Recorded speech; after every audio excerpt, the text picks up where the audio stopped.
El programa En Singular se complace en presentarles el día de hoy la primera parte de la entrevista con Fernando Casanova, puertorriqueño quien se convirtió al catolicismo luego de estudiar profunda y exhaustivamente el significado de la Eucaristía en las Sagradas Escrituras. Un testimonio que vale la pena conocer. Sean bienvenidos, los dejo con Miriam Montoya y su invitado singular.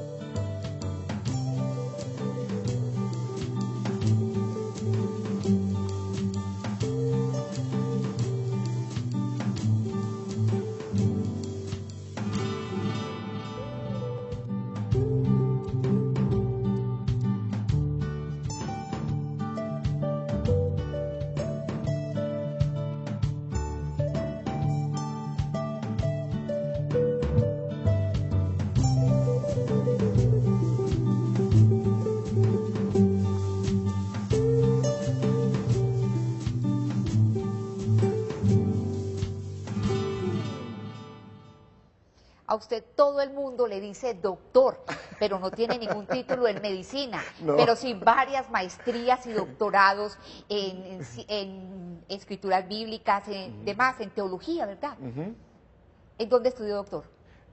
Yo estudié en la Universidad Teológica del Caribe, en el Seminario Evangélico de Puerto Rico, en Church of God Theological Seminary de Tennessee, en Estados Unidos, en la Universidad Central de Puerto Rico y en la Graduate Theological Foundation de Indiana, institución americana. Y se queda cortico porque su hoja de vida es bien, pero bien generosa. Incluso me llamó la atención un datico, que usted fue calificado por una importante academia de los Estados Sí. Unidos como el mejor estudiante de los Estados Unidos. United States Achievement Academy. Sí, tuvimos ese honor. Nos postularon y gracias a Dios salimos entre los primeros estudiantes de Estados Unidos. Y yo resalto ese dato porque veo que usted es un gran investigador, un analista, un estudioso. De hecho, a las Sagradas Escrituras le ha dado la vuelta, yo creo que al revés se ha hecho varias veces, y las Sagradas Escrituras le han sacado chispas, pero también lo ha llevado a la luz. Es así? que yo me crié con la Sagrada Escritura. Desde pequeño, yo creo que yo aprendí a leer con la Biblia. Claro, creo que es el momento para decir que yo me crié en una familia evangélica protestante, de extracción pentecostal. Y lo que recuerdo de mi niñez era Biblias por donde quiera. Una vez mi mamá, haciendo la limpieza en la casa, logró recoger 23 Biblias en una casa. Por Dios. Sí, era mucha Biblia, mucha Biblia. Y hay algo muy bonito que usted dice de su familia, que es una familia feliz. Oh sí, muy feliz, una familia buena, que es lo interesante para algunas personas de mi conversión.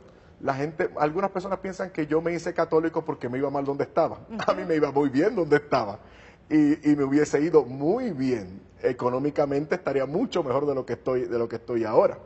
Yo llegué a ser ministro, licenciado ordenado y pastor de una prestigiosa denominación en Estados Unidos. A mí me iba muy bien. Yo quiero mucho a los hermanos que serví, pero tuve que atender la voz de mi conciencia y darme cuenta que el Señor me llamaba a la plenitud de la fe que ya yo tenía. Tenía la fe, ahora el Señor me daba la plenitud de la fe. Pero bueno, no se me adelante, que eso viene paso a paso. Pero a ver, ¿qué era lo fundamental, lo principal de su fe, como cristiano, como evangélico, como pentecostal? Sí, bueno, la Biblia. Sí. La Biblia era el centro. La Biblia era el centro. Claro, como toda institución religiosa, hay un gobierno, hay, digamos, una jerarquía, hay unos dogmas y una verdad de fe que hay que creer.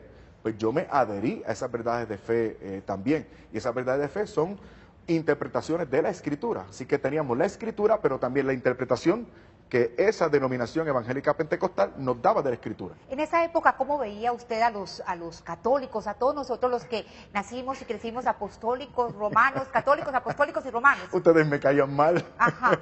Lo que pasa ¿Cómo es que veía, verdad? ¿Qué nos me caían mal. criticaba? ¿Qué? Yo llevé, junto a mi ministerio pastoral, llevé a cabo durante 10 años un ministerio que llamábamos evangelístico, que procuraba sacar gente de la Iglesia Católica. Yo fui uno de los hombres más anticatólicos de mi país. Lo que pasa es que para algunas denominaciones como esas, el anticatolicismo es parte de la jerarquía de dogmas. Nosotros pensábamos que el evangelio puro de Jesucristo se había mancillado, dañado, corrompido por la influencia de la Iglesia Católica. Es una mentira. Después me di cuenta, ¿no? Que se atiene o depende de medias verdades. Pero eso era lo que creía. Yo era anticatólico, pero estaba muy bien intencionado. Bueno, dice que creció impregnado del cristianismo, de las Sagradas Escrituras, por todos lados, pero en la adolescencia de pronto como que usted no sé qué le pasó.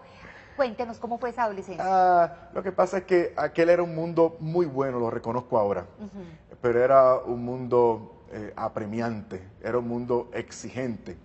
Era muy difícil ser joven, era muy difícil tener amistades, había que escogerlas, tenían que ser de cierta clase, había que verse de cierta manera. Yo no critico eso, de hecho creo que tiene su razón de ser, pero yo con la inmadurez que tenía en un momento dado pensé que debía ensayar mi independencia y eventualmente pues como que me aparté un poco de lo que era la iglesia de mis padres, pero eventualmente volví, por supuesto. Exactamente, pero orgullosamente evangélico, usted decide hacerse pastor y también formador en un seminario evangélico. Sí. A ver, ¿qué pasó con usted allí? ¿Qué hizo en ese seminario? Sucedí, eso fue un gran honor, sucedí a quien era el catedrático de teología sistemática de nuestra denominación. Yo era muy joven. De hecho, no creo que tenía mucho mérito académico en aquel momento, pero era el único que tenía los estudios en Puerto Rico. Así que me escogieron a mí y me dieron esa cátedra de mi profesor de teología. Para mí fue un gran honor, que traté de llevar hasta las últimas consecuencias de la mejor manera posible. En ese momento también me iniciaba como ministro licenciado y hacía, por supuesto, los trabajos pastorales que correspondían a mi rango. ¿Qué tan transparente era su deseo de crecer en la fe y darla a conocer a otros? Eso era todo para mí. Eso era todo para mí. Dios es mi testigo, yo quería ser un buen pastor. Yo no tengo ningún resquemor moral para afirmarlo, quería ser un buen pastor. Y yo creo que el querer ser un buen pastor eventualmente me condujo a la Iglesia Católica. Ajá. Porque como yo quería ser un buen pastor, por lo tanto, yo no me podía conformar con entretener a la gente, con que la gente participara de un ambiente cúltico vibrante. Yo debía darle sustancia, yo debía descubrir el sentido correcto de la Escritura. Debía transmitirle la doctrina correcta a partir de la historia de la iglesia y del cristianismo. Cuando profundicé en esas cosas, fue que fui dándome cuenta y fui descubriendo la iglesia que teníamos mucho antes de la fundación de la mía. Eso que usted me dice me da pie para preguntarle si de pronto en muchas de estas iglesias evangélicas, cristianas, en fin, le dan más, digamos, más importancia a la forma que al fondo, a la música, al show, a la retórica del pastor, y se usan hacia muchas personas. Sí, lo digo con tristeza. Mi profesor de teología, a quien quise muchísimo, me advirtió. Él me dijo: Fernando, el pentecostalismo se nos está yendo. El criterio de autoridad eventualmente no va a ser la Biblia. El criterio de autoridad eventualmente van a ser los sentimientos. Ajá. Yo no le creía en primera instancia. Después, posteriormente, cuando me inicio en ese mundo del liderato y del ministerio evangelístico y pastoral, me fui dando cuenta de que mi profesor tenía razón. Para muchos hermanos, el criterio de autoridad hace tiempo dejó de ser la Escritura y los sentimientos. Es decir, esto es verdad porque se siente, aunque sea un disparate doctrinal o una doctrina antibíblica. Bueno, ¿en qué momento usted se dio cuenta de que muchos de los colegas suyos, de otros pastores, de otros formadores, de pronto no tenían los mismos objetivos que usted, que estaban buscando otras cosas que eran muy incongruentes con la fe? Sí, fue precisamente comenzando. Le dije que quería ser un buen pastor. Yo quería ser un pastor de sustancia, un pastor de doctrina, un pastor de Biblia, un pastor que acompañara a la gente, que les sirviera. Y ahora me estoy dando cuenta de que hay algunos elementos que se sirven de la gente, algunos elementos que no procuran profundidad teológica ni bíblica, sino entretener a la gente, dar a la gente lo que quiere, aunque lo que quiera contradiga lo que creíamos nosotros de la Santa Biblia. Eso a mí me generó una preocupación. Claro, yo pensé que se podía atender. Se podía atender ¿cómo? Enseñando. Por eso entré a enseñar. Pero ya me di cuenta de que la tendencia era inequívocamente en una dirección. Y la experiencia que tenemos ahora pues nos evidencia de que teníamos razón.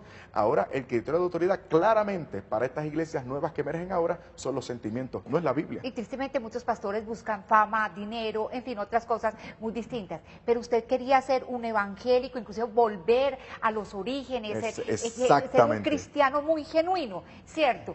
Y por eso entró a una escuela, a una academia, a un colegio bíblico. Sí. A ver, ¿qué pasó con usted allí? Bueno, yo terminé la licenciatura, los procesos de ordenación, reconocimiento ministerial, ejerzo el ministerio pastoral, veo la falta de profundidad doctrinal y bíblica que hay, entonces pensé que el problema podía resolverlo estudiando más Biblia y estudiando más teología. Entonces, claro, el interés mío era el pastorado, pero ahora el interés viene a ser teológico y bíblico. Ahí fue que yo verdaderamente me puse a estudiar mucho. Ahí fue que hice la primera maestría, después la segunda, después la tercera. Pero la idea era profundizar. Lo interesante es que esas buenas instituciones teológicas evangélicas me dieron las herramientas para que yo descubriera la fe de la iglesia primitiva. La fe que tenía como criterio de autoridad, no los sentimientos, sino los apóstoles y los sucesores de los apóstoles, que eran los obispos, y que tenía como culto central, el único culto establecido por el Señor, que era la Santa Eucaristía. Exactamente. ¿Con qué verdades fundamentales, irrefutables, se encontró usted al estudiar exhaustivamente, escrupulosamente las Sagradas Escrituras? Excelente pregunta. Primero, el criterio de autoridad. El criterio de autoridad, ahora me doy cuenta que tampoco era bíblico. El criterio de autoridad es apostólico.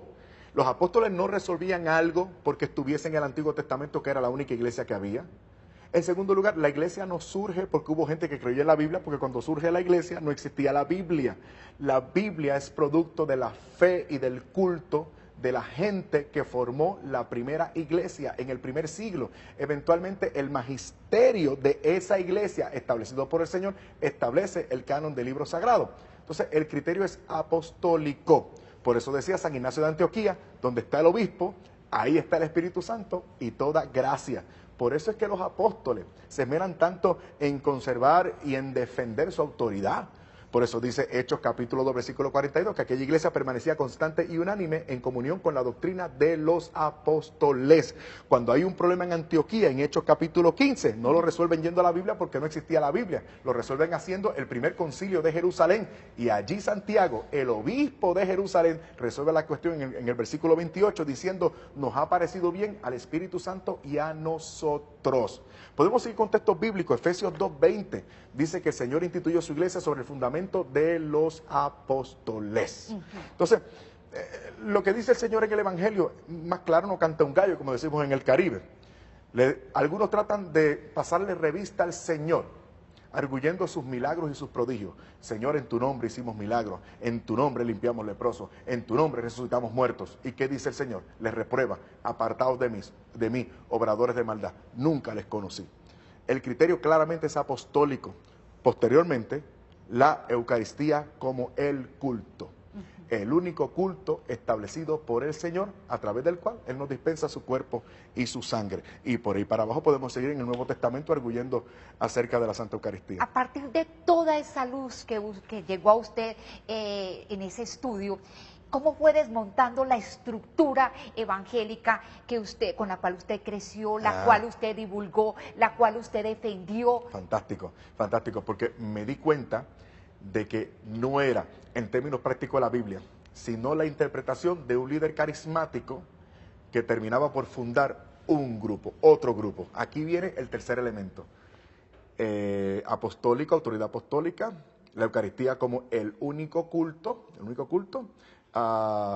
y tercero, el elemento de la interpretación, de la jerarquía, Es decir, hay una jerarquía, un órgano rector que está a cargo de abordar la revelación e interpretarla infaliblemente, que es el magisterio.